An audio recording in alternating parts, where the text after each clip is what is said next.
Hello friends, good morning. Welcome to आज spoken English academy. मी आरती बाके परत एक नवीन व्हिडिओ घेऊन तुमच्या समोर आहे.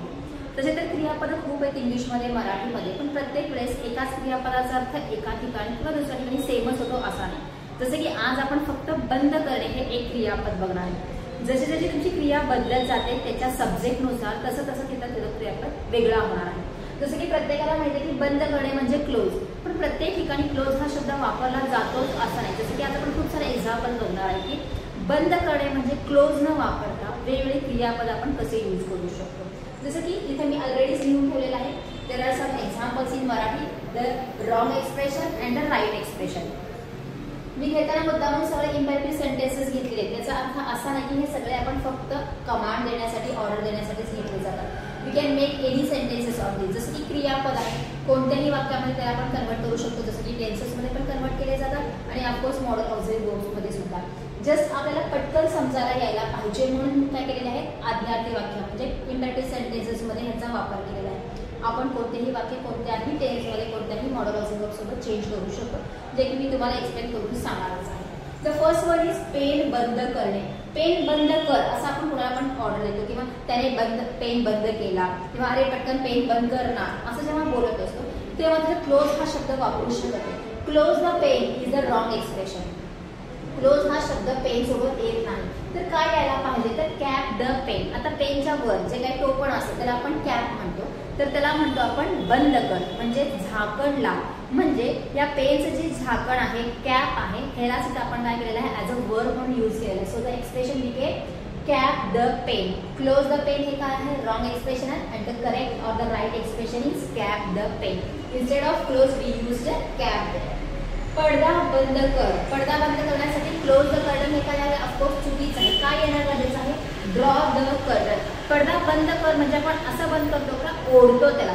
ओढण्यासाठी शब्द आहे ड्रॉ. सो तो सेंटेन्स झाला ड्रॉ द कर्टन्स. पडदा ओढा म्हणजेच पडदे बंद करा म्हणून वापरलं जातं ड्रॉ द कर्टन. जार बरणी बंद करा. जार किंवा बरणी हे जे आहे ते बंद करताना क्लोज द जार असं म्हटलं जात नाही. बरणीच्या वर जे टोपण असतं त्याला आपण काय करत असतो, टाईट करत असतो, म्हणून त्याला म्हटलं जातं टायटन द जार. म्हणजे जार बंद करा म्हणजे त्याचं जे टोपण आहे किंवा त्याचं जे काही वरचं झाकण आहे ते बंद करा म्हणजे ते फिट करा, टाईट करा म्हणून तिथे वापरलं जाणार आहे टायटन द जार.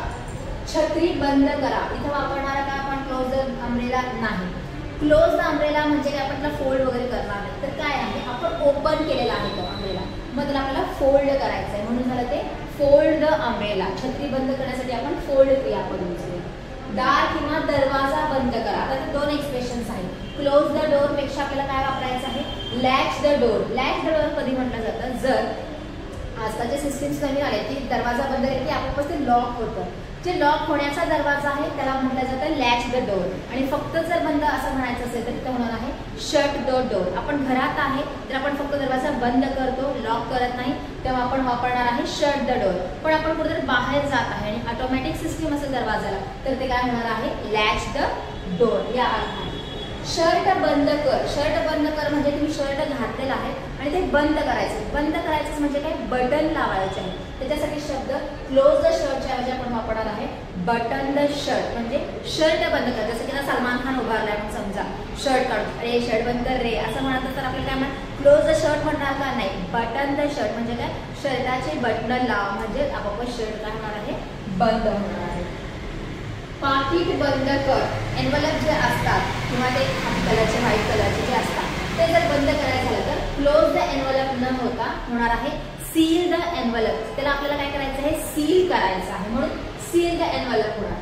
बॅग बंद कर. बॅग उघडी आहे ती बंद करायची. मग बंद करायची झाकायची आहे का, ऑफकोर्स नाही. आपल्याला त्याला काय करायचं आहे, बंद करायचं म्हणजे बटन करायचं किंवा जर झिप असेल तर झिप ओढून बंद करायचं म्हणून म्हणणार आपण झिप द बॅग. म्हणजे जी उघडी आहे बॅग ती बंद करण्यासाठी आपल्याला त्याचं झिप लावायचं आहे म्हणून ते झालं झिप द बॅग. लाईट बंद कर, कम्प्युटर बंद कर, टीव्ही बंद कर, हे सगळे काय आहेत, इलेक्ट्रिक गॅजेट्स आहेत, बरोबर. हे बंद करत असताना आपल्याला काय यूज करायचं आहे, टर्न ऑफ हा शब्द यूज करायचा. टर्न ऑफ द इलेक्ट्रिसिटी किंवा turn off the light, turn off the television. कम्प्युटरला एक पर्टिक्युलर शब्द आहे शट डाऊन. तुम्ही जेव्हा कम्प्युटर बंद करत असता, लॅपटॉप बंद करत असता, तर खाली तुम्हाला ऑप्शन येतात बघा, शट डाऊन, रिस्टार्ट. तिथं ऑलरेडी दिलेलं आहे की शट डाऊन द कम्प्युटर असं म्हटलं जातं. बोलणं बंद करा, बोलायचं आहे तुम्हाला आणि ते बंद करायचं असेल तर आपण क्लोज द टॉकिंग न म्हणता काय करणार आपण स्टॉप द टॉकिंग. म्हणजे बंद करण्याच्याच क्रिया आहेत पण वेगवेगळ्या सब्जेक्ट सोबत जेव्हा येतात तेव्हा ते वेगळे झाले. हे काही एक्झाम्पल्स आहेत, त्याचे तुम्ही स्क्रीनशॉट काढून घ्या. अजून थोडेसे एक्झाम्पल्स आपण बघूया. थोडेसे काही एक्झाम्पल्स बघूया. खिडकी बंद करणे. खिडकी बंद करण्यासाठी आपण क्लोज द विंडो हा सुद्धा यूज करू शकतो किंवा शट द विंडो, दोन्ही एक्सप्रेशन आपण यूज करू शकतो. क्लोज सुद्धा बरोबर आहे आणि शट सुद्धा बरोबर आहे. गतिविधी म्हणजेच काम किंवा कृती चालू आहे आणि तिला बंद करायचं असेल तर क्लोज अँड ऍक्टिव्हिटीच्या ऐवजी आपल्याला वापरायचं आहे होल्ड अँड ऍक्टिव्हिटी. थांबव या अर्थाने होल्ड हा शब्द वापरणार आहे. काम बंद कर.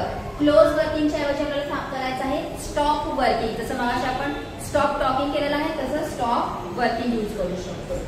ऍग्रीमेंट बंद कर. बंद कर म्हणजेच काय, त्याला थांबवायचं आहे पूर्ण, म्हणून त्याला शब्द आहे टर्मिनेट. टर्मिनेट अँड ऍग्रीमेंट करायचं आहे instead of close the agreement. Contract बंद कर. कॉन्ट्रॅक्ट बंद करण्यासाठी क्लोजच्या ऐवजी आपल्याला वापरायचा आहे कॅन्सल हा शब्द. Cancel the contract. महामारी बंद कर. आता आपल्या हातात ऑलरेडी हे नाहीये पण त्याचं जर सेंटेन्स करायचं जसं की आपण कोविड मध्ये होतो, पॅन्डेमिक होतं, तर बंद झालं या अर्थाने द पॅन्डेमिक एंडेड असा शब्द घेतलेला आहे. क्लोज्ड असा शब्द घेतलेला नाही, म्हणजेच इन्स्टेड ऑफ क्लोज आपल्याला यूज करायचा आहे एंड हा शब्द. End the pandemic. Same goes with युद्ध बंद करणं सुद्धा आपल्याला यूज करायचं आहे एंड द वॉर. युद्ध थांबवा. तर क्लोज द वॉर होणार नाही. तसंच एंड हा शब्द आपण फंक्शन साठी, कार्यक्रमासाठी यूज करणार आहे. क्लोज द फंक्शन किंवा प्रोग्रामच्या आपल्याला ऐवजी आपल्याला यूज करायचा आहे एंड द प्रोग्राम किंवा फंक्शन. प्रवाह बंद कर. की पाण्याचा प्रवाह चालू असेल, जसं की आपण बोर चालू केलेला आणि पाणी वाहत आहे किंवा नदीचा प्रवाह चालू आणि त्याला थांबवायचा असेल तर क्लोज द फ्लो च्या ऐवजी आपल्याला यूज करायचा आहे स्टॉप द फ्लो. म्हणजे कोणकोणते क्रियापद आहेत बंद करण्याचेच आहेत पण त्याच्यासोबत जो येणारा सब्जेक्ट आहे त्यानुसार तो क्रियापद चेंज झालेला आहे. असं होत नाही की प्रत्येक ठिकाणी आपण क्लोजच लावला आणि सगळीकडे बंद बंद हा शब्द होतो नाही. मगाशी पण खूप सारे एक्झाम्पल्स वगैरे, हे सुद्धा खूप सारे एक्झाम्पल्स वगैरे. आता हे सगळे काय आहेत इंटरॅक्टिव्ह सेंटेन्सेस मध्ये. हे जेव्हा आपण टेन्सेस मध्ये किंवा मॉडेल ऑब्झर्व्ह मध्ये घेणार आहे तेव्हा हे जे क्रियापद आहे हे जसेच्या तसे क्रियापद वापरले जाणार नाही. जसं की तुम्ही फ्युचर मध्ये यूज करणार असेल तर तो जसंच्या तसा येईल विथ शॅल ऑर विल. जर पास्ट मध्ये असेल सिंपल पास्ट मध्ये तर फक्त ईडी प्रत्यय लावू शकता. पास्ट परफेक्ट मध्ये असेल तर हॅड सोबत परत व्ही थ्री येणार आहे. हे सगळे जे क्रियापद आहेत ह्या सगळ्यांचे फॉर्म्स चेंज होणार आहेत. जसं की we ended the programme at 12. आम्ही 12 वाजता प्रोग्राम बंद केला. एंडचा झाला एंडेड. सिंपल पास्ट टेन्स मध्ये आपण त्याचा वापर केलेला आहे. त्याच्यानंतर we will terminate and agreement next month. We विलचा शब्द आपण वापरलेला आहे कारण तो आपण यूज करणार आहे फ्युचर मध्ये. आम्ही पुढच्या महिन्यामध्ये ऍग्रीमेंट बंद करणार आहे. कॅन्सल करणार आहे का नाही किंवा क्लोज करणार का नाही तर टर्मिनेट करणार आहे. She cancelled the contract due to some personal issues. Personal issue मुळे तिने तिचं कॉन्ट्रॅक्ट काय आहे कॅन्सल केलेला आहे म्हणजेच बंद केलेला आहे. कॅन्सल्ड हा शब्द यूज केला. म्हणजे आपण हे सेंटेन्सेस वेगवेगळ्या प्रकारे यूज करू शकतो. मी फक्त इंटरॅक्टिव्ह सेंटेन्सेस मध्ये केल्यामुळे हे फर्स्ट फॉर्मला वर्ब आलेले आहे.